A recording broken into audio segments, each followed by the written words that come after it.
সিংহের দলিল লেখক তোফাজ্জল আঙ্কেল এর সাথে আমি যোগাযোগ করলাম। যোগাযোগ করার পরে আঙ্কেল আমার বললো, তোমার জায়গাটা আমি খারিজ করে দিব, 35,000 টাকা লাগবে। 285%। কত টাকা লাগছিল ভাই?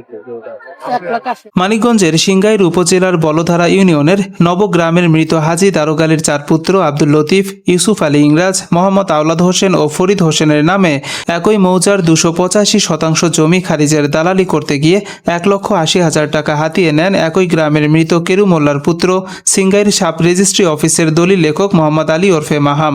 285%। কত টাকা লাগছিল ভাই? 1,80,000 টাকা। 1200 এক মোজাই না?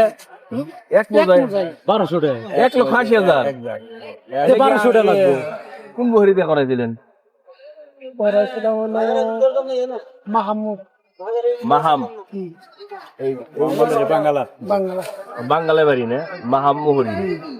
1,80,000 টাকা নিছে। অপরদিকে জামিরতা ইউনিয়নের হাতনি গ্রামের প্রবাসী জহিরুল ইসলামের নামে তার স্ত্রী মালা আক্তার হাতনি মৌজার একটি জমি খারিজ করতে গেলে সিংগাইর সাব রেজিস্ট্রি অফিসের দলিল লেখক তোফাজ্জলের বিরুদ্ধে 35,000 টাকা ঘুষ হাতিয়ে নেওয়ার অভিযোগ পাওয়া গেছে। আমি ভূমি অফিসে গেছি। ভূমি অফিসে আমার খারিজের জন্য এসের পর্চা লাগবো। তো ওখান থেকে আবার বলছে, এখানে তো এসের পর্চা বারিশের পর্চা কিছু দেওয়া হয় না, তুমি কাউন্সিলে যাও। তো আমি জামিতা কাউন্সিলে যাই। কাউন্সিলে বললো যে এখানে তো আমরা এসের পর্চা দিব, কিন্তু এসের পর্চা দিব না। এসের পর্চা আপনি ওইখান থেকে তুলতে হইব, ভূমি অফিস থেকে। আবার আমি ভূমি অফিস আসি। ভূমি অফিস থেকে বলে এখানে না, আবার কাউন্সিলে। আবার কাউন্সিল থেকে বলে এখানে না, ভূমি অফিসে। এমন করতে করতে প্রায় 15 দিন কাটা যায়। 15 দিন পরে আমার ভূমি অফিস থেকে ওই পর্চাটা দেয়, তার বিনিময়ে 500 টাকা নেয়। তো 500 টাকা নিচ্ছে, আমার তাতে দুঃখ নেই, কিন্তু আমার অনেকটা হয়রানি করছে। হয়রানি কইরা তারপর আমার কাগজটা দিছে। এরপরে ওখান থেকে আমি বললাম যে আমি যেহেতু দুটো এসের পর্চা তুলছি, এখন আমার জায়গাটা কিভাবে খারিজ করা যায় আঙ্কেল, একটু খারিজ করে দেন। পরে বললো এখন একটু ঝামেলা আছে, 2 দিন পরে আসেন। তো আমি 2 দিন পরে গেলাম। বললো আজকে না, আবার কালকে আসেন। ওই 2-1 দিন ঘুরাইতে ঘুরাইতে আবার 1 সপ্তাহ চলে গেল।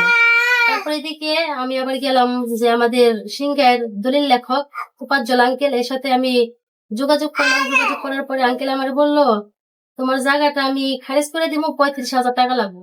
এ বিষয়ে দলিল লেখক মোহাম্মদ আলী ওরফে মাহাম এবং তোফাজ্জল হোসেনের বক্তব্য চাইতে গেলে তারা পুরো অভিযোগটি অস্বীকার করে বলেন তারা কোনো টাকা নেননি। সিংগাইর উপজেলা সহকারী কমিশনার ভূমি এসিল্যান্ড বলেন, এ বিষয়ে তদন্ত সাপেক্ষে আইনগত ব্যবস্থা নেওয়া হবে।